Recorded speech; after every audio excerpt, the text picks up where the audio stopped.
Good afternoon बच्चों। आज हम आपको शिशुशाला एवं कक्षाओं की सफाई के बारे में बताएंगे। शिशुशाला और कक्षाओं की सफाई नियमित रूप से प्रतिदिन की जानी चाहिए। यदि शाला में 2 पालियां लगती हो तो 2 बार सफाई की व्यवस्था होनी चाहिए।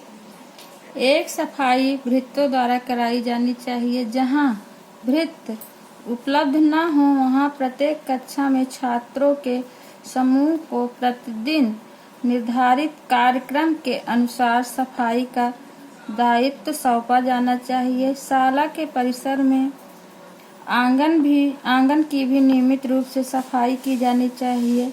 सप्ताह में 1 बार कक्षाओं बरामदों की धुलाई की जानी चाहिए। इसके बाद आपको बताते हैं शिशुशाला की स्वच्छता में शिशुओं तथा अभिभावकों का सहयोग। शालेय स्वच्छता में शिशुओं का योगदान महत्वपूर्ण होता है, अतः उनसे सहयोग लिया जाना चाहिए। कक्षा प्रतिनिधि को इसकी देखरेख करनी चाहिए। सहयोग प्रदान करने के लिए विद्यालय में बालकों की एक स्वच्छता समिति गठित की जानी चाहिए। अधिकांशतः गंदगी बालक ही करते हैं, अतः निर्देश दिए जाने चाहिए कि वह अपनी अपनी कक्षाओं को गंदा न करें। उनकी स्वच्छता बनाए रखने की दृष्टि से सहयोग लिया जाता है। स्वच्छता के लिए अभिभावकों का उन्हें घर से ही शिक्षित करना चाहिए।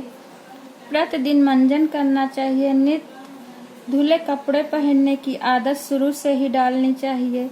शयन कक्ष, अध्ययन कक्ष तथा उसमें रखे सामान की सफाई और स्वच्छता का पूर्ण ध्यान बच्चों से रखवाना चाहिए। इससे उनमें स्वच्छ नियमित सफाई की आदतें जागृत हों। इसके बाद विभिन्न अंगों की स्वच्छता के बारे में आपको बताएंगे कि कौन सा अंग कैसे साफ किया जाता है।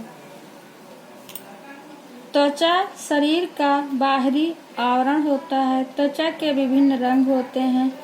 किसी त्वचा का रंग काला, किसी का रंग सांवला या गेहुआ, किसी के त्वचा का रंग गोरा होता है। दूसरे त्वचा में करोड़ों छिद्र होते हैं। इनमें कुछ छिद्र तैलीय ग्रंथियों से खुलते हैं और कुछ स्वेद ग्रंथियों में।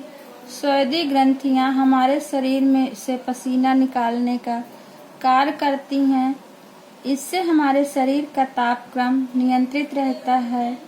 पसीने के द्वारा हमारे शरीर की गंदगी एवं विषैले पदार्थों का विसर्जन होता है।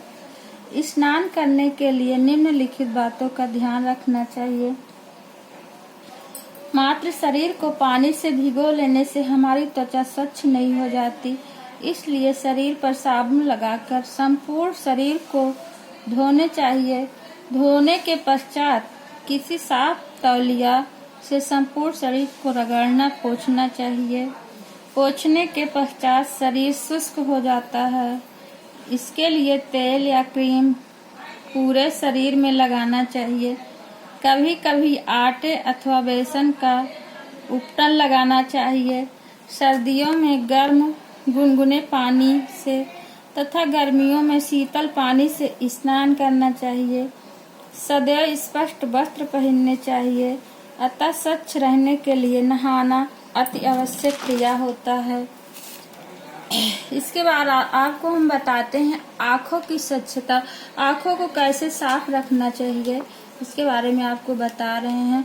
आँख मनुष्य के जीवन में बहुत ही महत्व होता है।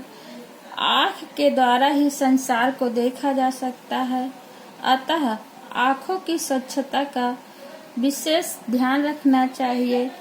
थोड़ी सी लापरवाही आँखों को भयंकर नुकसान पहुंचाती है। आँखों को स्वच्छ रखने के लिए निम्नलिखित उपाय बताए गए हैं। पहला है आँखों को तेज धूप, प्रकाश या धुएं से बचाना चाहिए। दूसरा है गंदा तौलिया या गंदा रुमाल आँखों पर नहीं लगाना चाहिए और न ही आँखों को रगड़ना चाहिए। तीसरा उपाय है आँखों की रोशनी बढ़ाने व उन्हें स्वस्थ रखने के लिए विटामिन युक्त भोजन करना चाहिए। तीसरा है पढ़ने व लिखते महीन कार्य करते समय रोशनी की उचित व्यवस्था होनी चाहिए। चौथी उपाय है आँखों को रोशनी बढ़ाने के लिए काजल सुरमा लगाना चाहिए, किंतु किसी को भी एक दूसरे का काजल या सुरमे की सलाई का प्रयोग नहीं करना चाहिए। इसके बाद आता है दांतों की स्वच्छता। दांतों की स्वच्छता के बारे में कल बताएंगे आपको।